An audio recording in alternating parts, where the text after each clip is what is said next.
Fisherman's Post. More fish, more often. Hello, everyone, and welcome once again to the Fisherman's Post Saltwater Podcast Series. This episode is titled Big Reds on Brunswick Beaches, and we're going to be talking to Captain Tim Disano of Tideline Charters out of the Sunset Beach area. We'll be covering such areas as time of year, tide, bait, rigs, positioning, and presentation. My name is Gary Hurley of Fisherman's Post. Fisherman's Post has been serving the saltwater fishing community of North Carolina since 2003, bringing you fishing reports, fishing information, fishing tournaments, fishing schools, and here in our latest and greatest efforts, the Fisherman's Post Saltwater Podcast Series, where we reach out to our captain and guide friends from up and down the North Carolina coast and ask them to share with us their thoughts, their insights on how to catch more fish more often. And in this pursuit, every week I am joined by podcast partner Billy Thorpe of Thorpe Creative. Billy, it feels good to be back in the podcast seat. What is going on, Gary? Yeah, man, it's good to be back. If you could refer to me as podcast extraordinaire or something like that would be good. Yeah, sure. Tweak the mat now. Hold on, let me make a note. For the next one. Well, no, man, it's good. If I was as good at fishing as I am at this podcast stuff, then, well, I'd be a better fisherman than you, Gary. But that's about it. Anyway, there's my funny joke for the evening. I'm not biting on that one. I'm going to let that one go.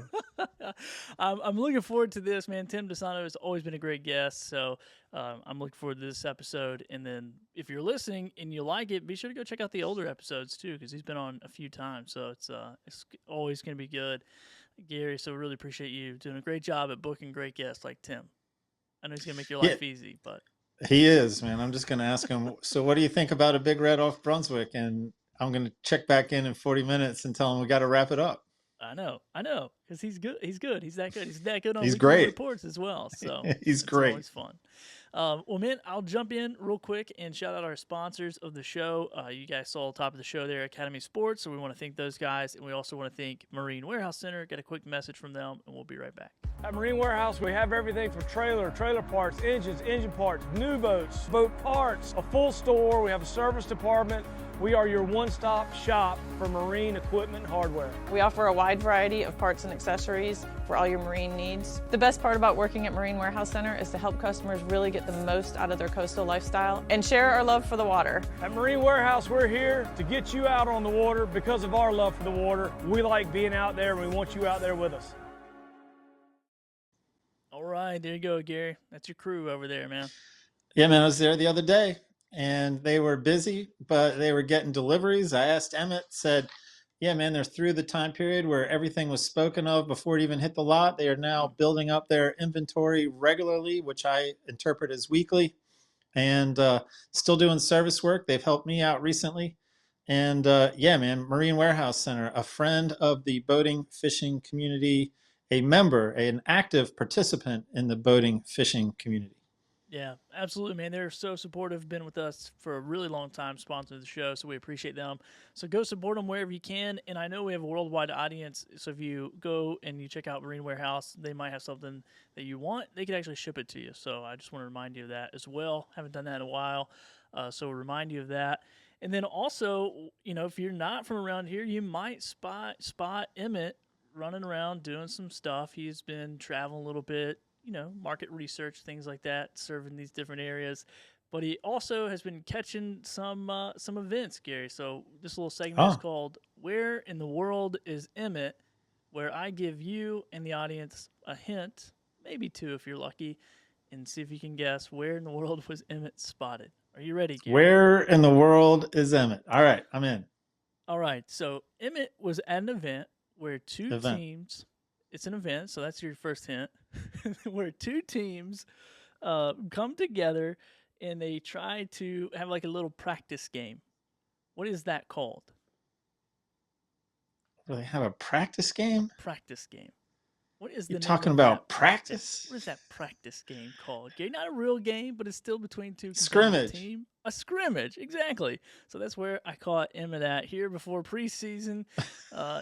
Right there in the background, you got to look real close if you guys can spot him.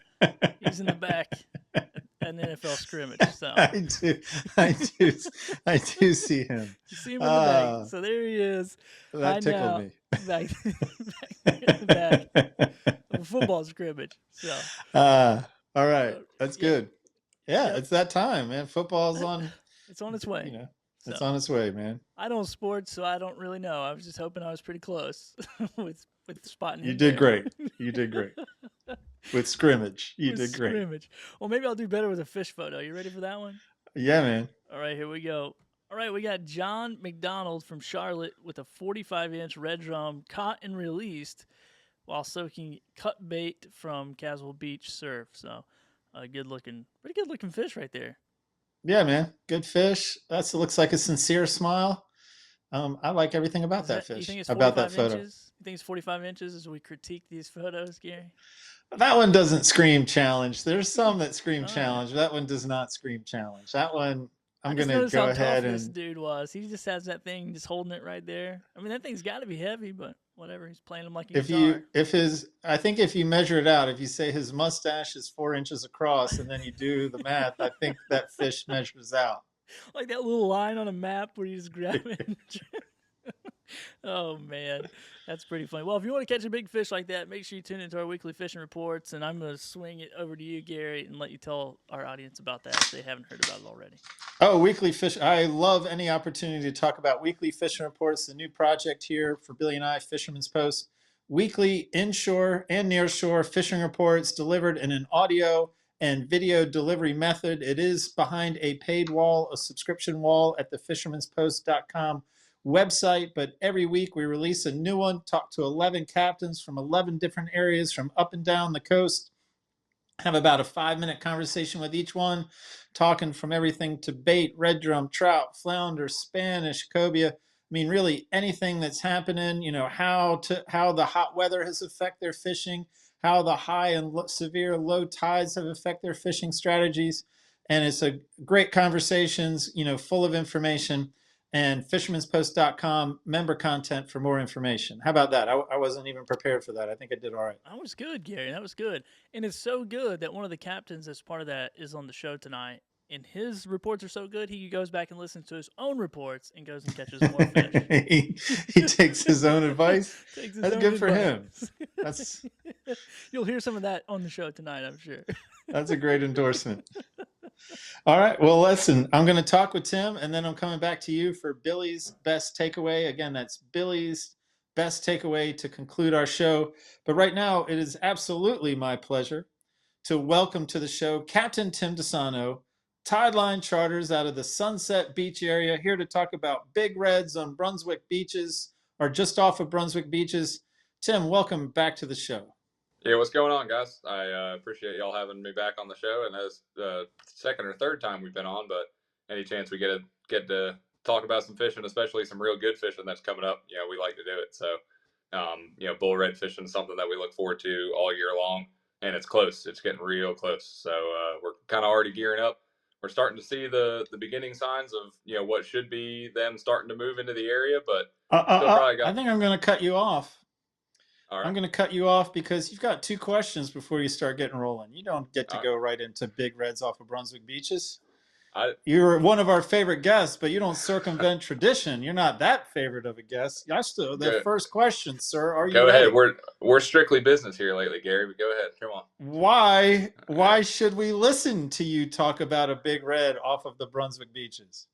Well, I seem to have convinced Gary and Billy that I know what I'm talking about enough for them to have me on a couple times. So depending on your trust in their judge of character, but we live in a great spot. Where we're at is really kind of the epicenter for our end of the county for the big red drum fishing. So we're geographically blessed in that sense, and something that we've done ever since we fished. In our area.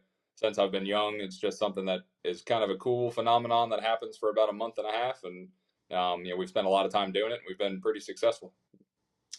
All right. That works for me. I'm going to move on to question 2, which, again, by tradition is a non-fishing related question.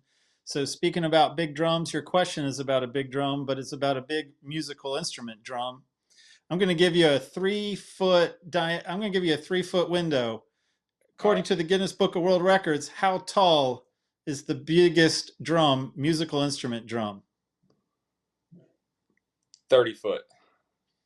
19 feet 6 inches. So Oh, you're out. wow. You're out of the 3 foot range. I'm gonna give you the same 3 foot range. Now that you know it's 19 foot 6 inches tall, I'm gonna give you the same 3 feet window to talk about diameter.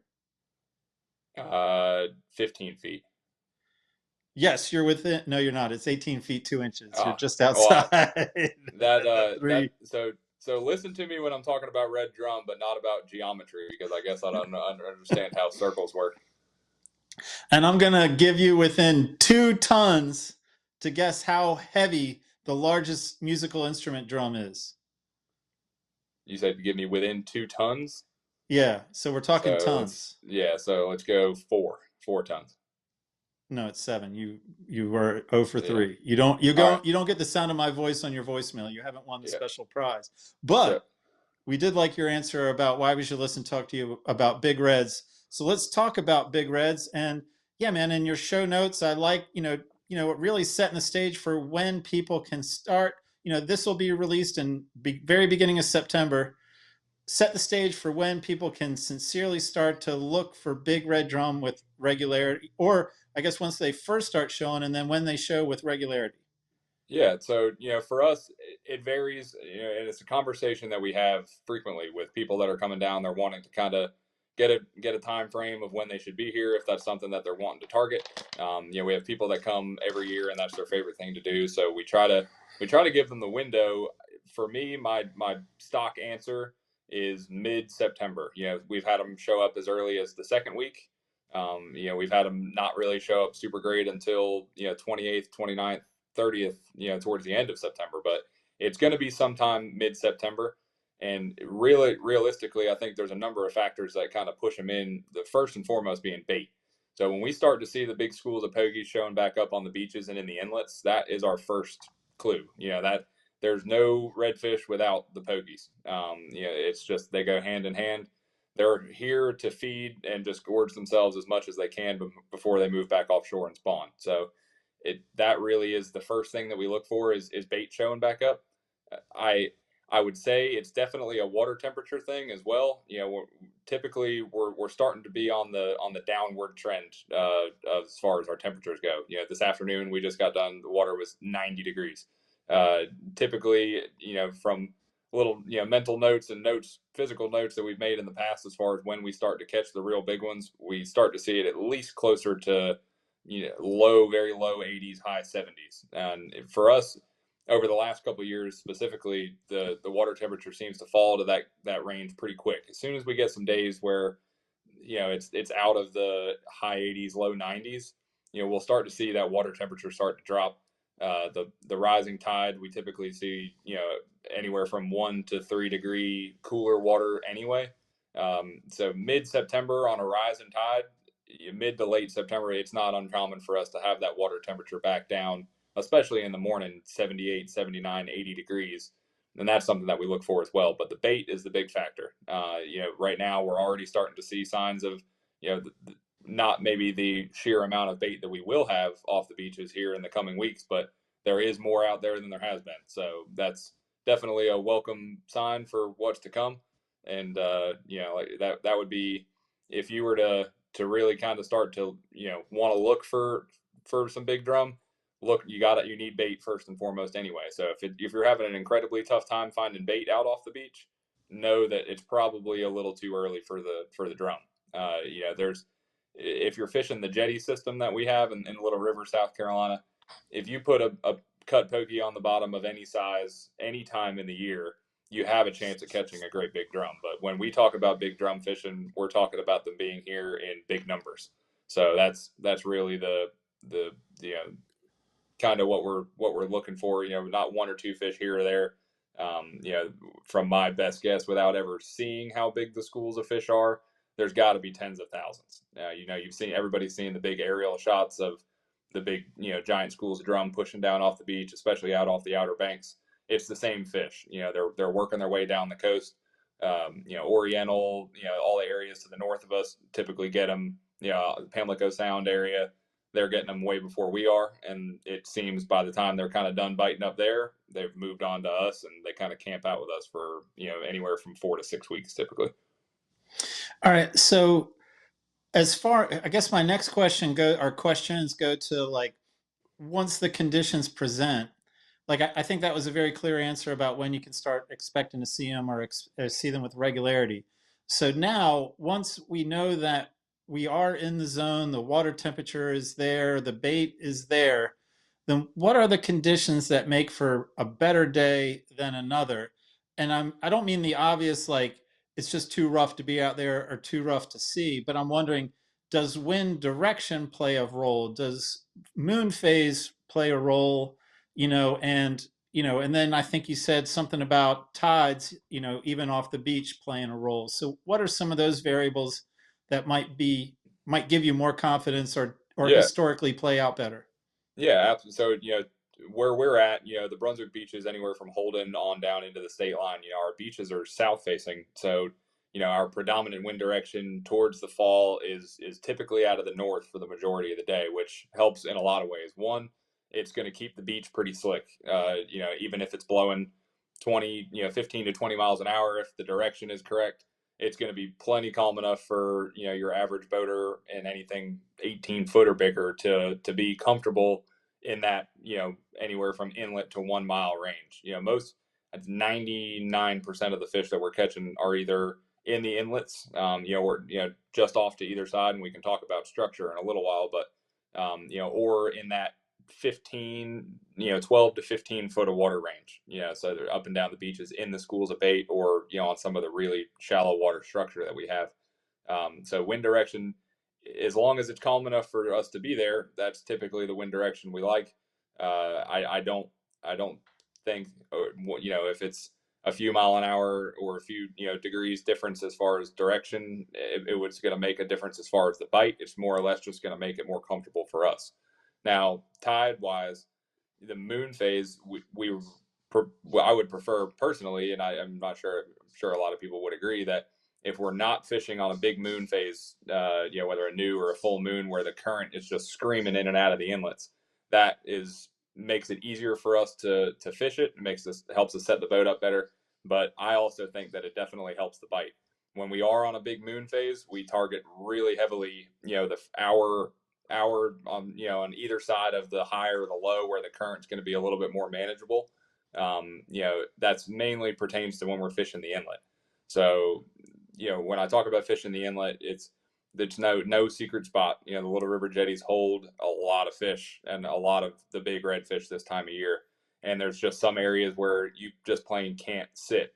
Whether you're on a trolling motor, anchor, or what. Gary, when you came and fished with us last year, that was a perfect example of the conditions that we don't want to try and fish the inlet for the big reds. We had a 30 knot east wind, and we had a screaming tide, and it was just, we couldn't get the boat situated. We had a couple bites. It just wasn't the day. So, that would be what we don't want. And it doesn't even necessarily have to be to that extreme to slow the bite down. But my experience, if we can get a more mild tide, but still moving water, that's a big thing. It doesn't matter if we're in the inlets off the beach or in the creeks. That water needs to be moving for us to kind of have an idea of where we think the fish are going to want to be.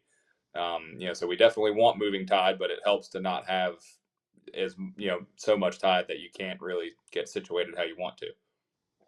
All right, I don't want to go into too much on. I mean, I know the Little River jetties are already under pressure, so I only want to ask like one follow-up sort of position question there, Sure. and then move to the beaches. So, Yeah. So as far as the jetties go, is the goal to be close to the rocks, a certain distance off of the rocks, or even out in the middle? Like any of it is productive. But what I'm more curious about, because I don't want to be tethered to the inlet, I want to know, man, when you're not inlet fishing and you're cruising the beach, are you staying locked into 10 to 15 feet of water, or are like Spanish on some days they're just further out? And then how much of it is driven by targeting bait balls, and how much of it is determined by targeting, like, say, known structure, known live bottom? So yes to everything, in a sense. Real quick, like I said, just finishing touching on the inlet. and it kind of pertains to what we're talking about off the beach as well. Fishing is one of those things that as soon as someone figures something out and they tell someone, and then it just kind of keeps going down the chain of command, that becomes the thing to do until someone figures something else out, and then it shows you that that's not the only way to do it. Historically, everybody wants to be out off the tip of the jetties, where that water will go from 16 to 30 foot, where the holes wash out on the rocks and so on and so forth. And there's been days where you just simply can't be there, but we still want to target them. People have fished way up the rocks, as meaning closer to the mainland, in much shallower water.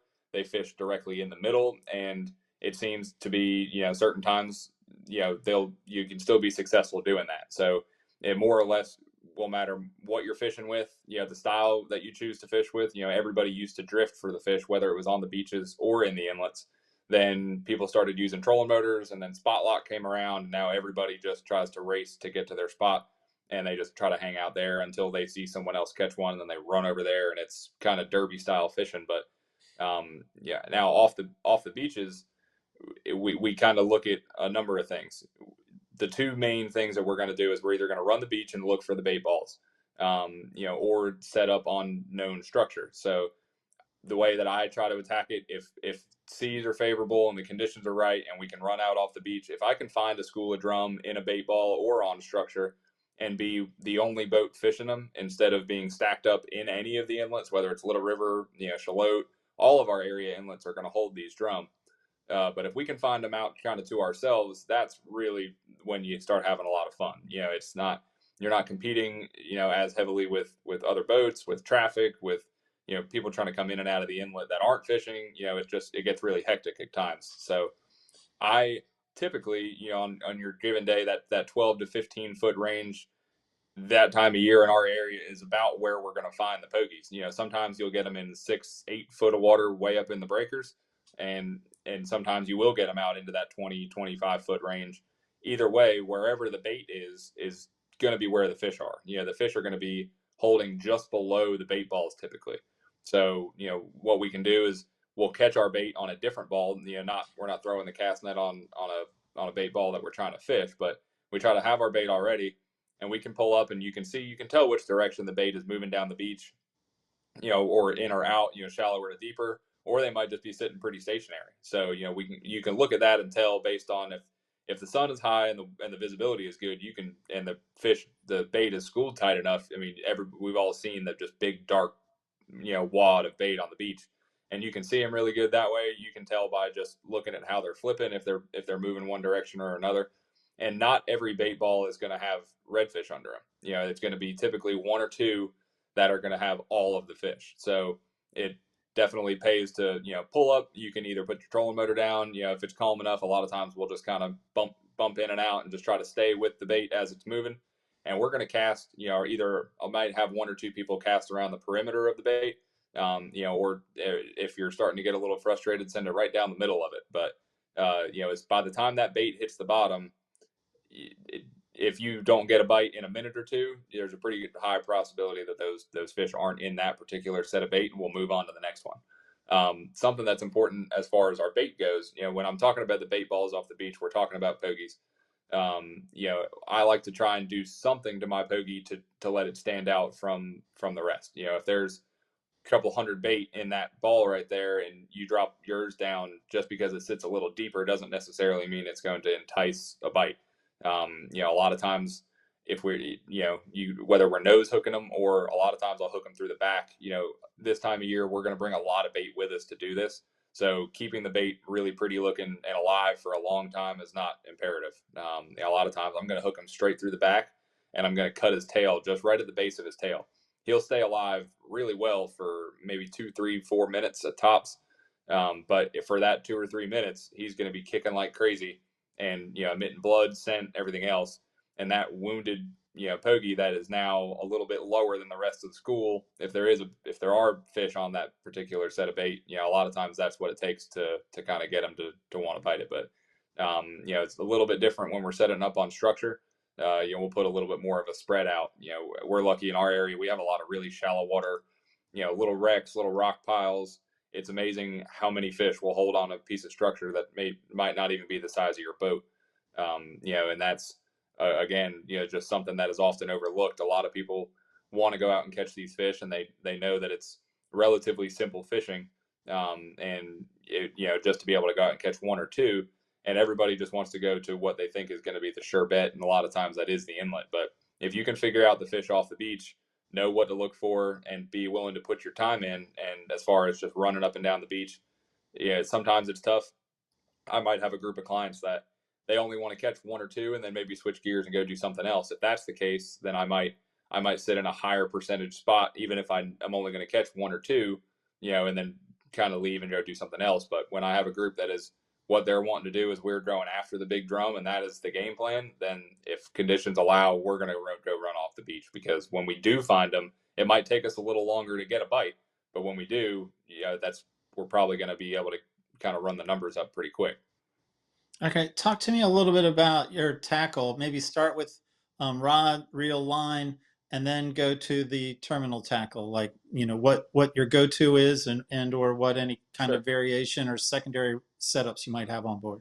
Yeah. So, the one thing that, I'm sure a lot of people, we've said it in the past, these are the big breeding stock fish. These are the fish that are here to make more fish, and we kind of owe it to the fish. If we're going to harass them while they're here to feed and kind of get ready to go and spawn, we owe it to the fish to make sure that we're able to land them quickly, without tiring them out too much, and then, make sure we get a quick picture, revive them really well, and release them. So in order to do that, we definitely beef our tackle up more so than really anything else.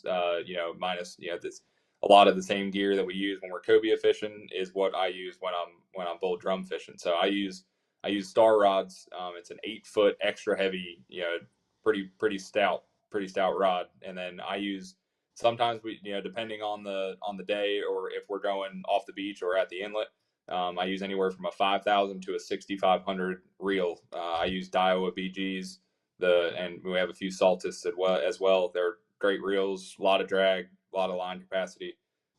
You do need to beef your line up as well. I mean, I run 50-pound braid, and we're running anywhere from 40 to 60-pound fluorocarbon typically, and then always a circle hook.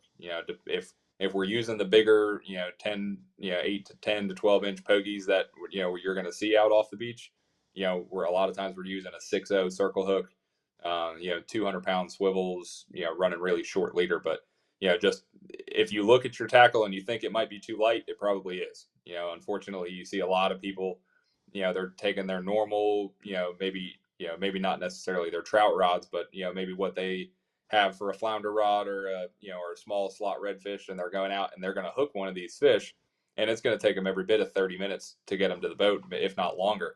That fish is going to tire himself out, especially if they kind of keep him out of the water a little bit too long. When they toss him back in, he's either not going to make it, period, and just float away, possibly get eaten by sharks, or anything else. We want to try to make sure that we land these fish quick, and that means, beef them up. So the 50-pound braid, I haven't ever run into a situation where we need to go any heavier than that.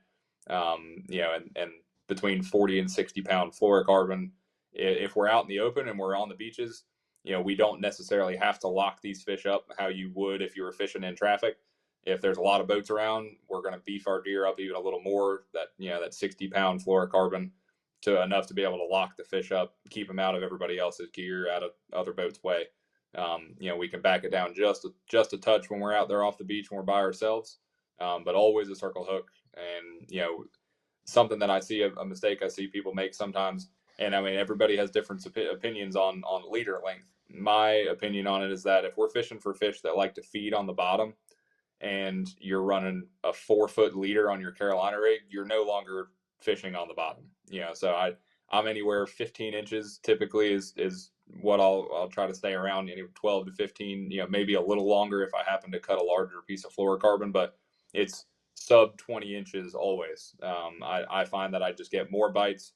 The better bites. As far as when you put if you're putting cut or live pogies on the bottom, you're going to run into sharks. You're going to run into big stingrays. And difference of opinion. Now, I've heard people say they like to keep it further off the bottom to stay out of the sharks and the rays. My personal experience is opposite.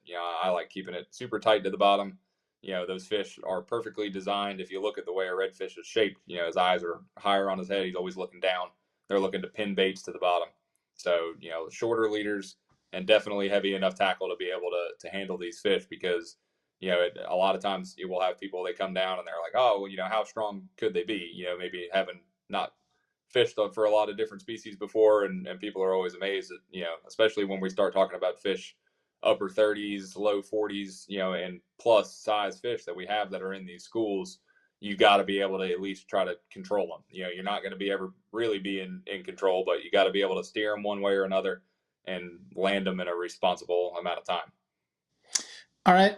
So my question on the rig, again, I mean, I'm following everything you are. It's great to listen. So my question now is between if I'm targeting bait balls or if I'm doing something like anchoring up on structure or anchoring up on the Little River jetties, how does that decision affect how much weight you have on your rig? I'm guessing you want more weight if you're fan casting, holding bottom versus, whatever weight you want to pick to have it fall through and around the bait pod. So the same kind of rule holds true for me, whether we're fishing inshore, near shore, doesn't matter what it is. We're always going to try to use the minimum amount of weight that we possibly can in order to get the bait to do what we want it to do. When we're fishing in around structure and we're more targeting, whether it's in the inlets, on the reef, anywhere. If I want that bait to sit where I want it to sit, I'm going to tend to go a little heavier. I don't tend to really need more ever than 3 ounces. Yeah, that's kind of the extreme. A lot of times, if we're targeting the bait balls and there's not a lot of current, there's not a lot of wind, I'm going to back it down to 1.5 ounces. Maybe 2 ounces, depending on if we're drifting or if we're kind of casting with the school. But we're always going to just barely want to be able to get it to the bottom. If we are fishing those, if we're not fishing just chunks of pogies and we are fishing them alive, the lighter weight that we can use, the more lively that bait is going to be. If you put a live pogie on and that especially holds more true for myself, using shorter leaders. So if I'm only using a 15-inch leader because I want to keep my bait close to the bottom, and I have 3 ounces of lead, that fish is going to get really kind of tired. He's going to be constantly pulling, and especially if it's sitting stationary, you're going to be changing baits pretty quick. My rule of thumb is if I need more than 3 ounces of lead to keep the bait somewhere, I need to change where I am. Either that means that the only time I really run into that situation is if we are fishing the inlet. If 3 ounces won't keep it on the bottom, we need to leave the inlet. I mean, that's a big tide scenario. That's a lot of current. We might try to get to the lee side of the current and fish on the outside of the jetties, or your area inlet, depending. But off the beach, I'll typically have a few rigged up with, 1.5 ounces, maybe 2, and then 2 with a 2 ounce, and then 2 with a 3 if we need it. And then, if we discover that 1 is getting the job done, we can just quickly retie the rigs. It's just, for me, I'm using Carolina rigs. I haven't had a reason to feel as if we need to change that. The hookup ratio is good. In my opinion, I think it's just the easiest rig to work with, especially if you're, dealing with anglers that are a little less experienced possibly. And, it's pretty quick, simple, to the point. So that's kind of, if we can get by with lighter weight, we can, we let the conditions dictate that. Definitely if we're off the beach and we are targeting the bait balls, if you're casting, especially if you're trying to cast around the perimeter of a school that's moving, by the time that bait hits the bottom, it's going to be in the right spot, even with 1.5 ounces. And if that bait is on the bottom for longer than a minute or two and it hasn't gotten bit, we don't need it to stay there. We're going to actively move the boat probably on to the next school of bait anyway. All right. Well, this seems like a good point to in the podcast to switch over to positioning. And it seems like we're going to have a conversation about positioning on bait pods, bait balls, and a conversation about positioning on structure, whether it's the jetties or some of the nearshore structure you have in the area. And then in that positioning, I mean, you've already talked about bait, somewhat with pogies and cutting the tail and hooking through the nose or hooking through the back. But if there's anything else about bait that we've left out, then sort of work that into our conversation now about positioning in those two different scenarios.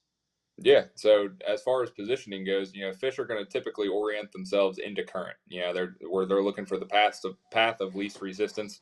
If they can be in a position where the food is coming to them as opposed to them hunting it down, they're going to be. So if we notice the pogies are moving east to west, and they're kind of falling with the tide, or or against the tide, or against the wind, or whichever direction it is, we try to get above them. So if I know that they're moving from left to right, we're going to start out a little bit and try to sit in the direction that they're headed, and then get ahead of of the bait a little bit, and that should be where the fish are. The benefit of these fish is that they're not spooky, from what they're not our creek redfish. They are here to eat. So a lot of times, positioning becomes even more important if we know that a school of fish is sitting in a very specific spot and they're only going to eat it in a certain spot. It becomes important for us to position our boat, just so in order to keep our bait there the longest. These fish are pretty willing to eat if they're there. So when we're drifting down the beaches, and if we are fishing big schools of bait, I find it to be a little less important as far as the positioning. We try to get up current of them if we can. There's been so many times where we've casted smack into the middle of them, and as soon as that bait hits the bottom, if those fish are there, we're tight. So I would say it is definitely a less finesse kind of game when you're doing that. You just got to happen to be in the right area with the right school of bait that has the school of fish under it. And so I don't spend a lot of time worrying about setting up on those schools of bait, just because I know that if I'm there and we're there and we're not getting bit, we're moving anyway. So, a lot of times, if I can help it, we don't even drop the trolling motor. We'll just kind of idle around with the bait and try it that way. And, if it's not there, we move on. Now, if we are fishing some of the reefs, or we are fishing the inlet, current, wind direction, all of those things come into play as far as, what we're looking for, as far as where we're putting the boat. On a falling tide, we're going to try and set up I would rather set up further back in the inlet, rather than forward. On a hard, east to west current, or if we're fishing some of the near shore structure, I'm going to try and get as far away from the structure as I can, just to hope that we don't, kind of end up just hanging the structure constantly, because those fish will come off the structure to eat. So, as long as you're up current, upwind, depending on what you're doing, and you allow yourself to kind of stay close enough to the structure to fish it, but far enough off that you're not just breaking rigs off all day. That as far as positioning is really about as simple as it gets for these fish. Put yourself in a spot where you can still reach what you're casting to, or just drift with the fish until you find them in the schools. But bait, pogies would definitely be, I would say would be our number one choice. But there's days where that is not, all that they're going to eat. That time of year is when we have our giant schools of mullet pushing down the beach. And there's been many a days where we cannot seem to buy a bite on a pogie, for the first 30, 40 minutes of fishing. We'll run over, go net a school of mullet. And, the bigger mullet, most of these mullets that time of year that are pushing down the beaches are 8 to 10 inches. We'll take those, fish them live, fish them cut the same way we do the pogies. And it just seems that some days, maybe that particular school of redfish that is there is gonna key in on one bait or another. If you're fishing a bait ball full of pogies, that's obviously kind of what you're going to want to throw on the pogies. But if you are fishing the nearshore structure or the inlet, the mullet is a great option, as well as blue crab. If you can find a generous crabber that is willing to trade you a couple blue crabs for anything else, money, anything, a quartered blue crab, half a blue crab, hooked just barely through the side of his shell, still using the circle hooks. There's days where, you're going to see, 30, 40 boats in an inlet. If it is too rough to be on the beach, and maybe one boat is catching them and nobody else is, chances are he might have, either fresher bait, as opposed to, use somebody using frozen pogies they caught the year before, or he could be using something different entirely. He could be using mullet, he could be using a quarter to a half a blue crab. So it's not a bad idea to try and have a variety, or at least have a second option. So, but those are your big three: your mullet, blue crab, and pogies. Live pogies are best. If you could possibly, if it's calm and you can run down the beach and grab live pogies, that's what you need to be using, or at least need to have in your selection.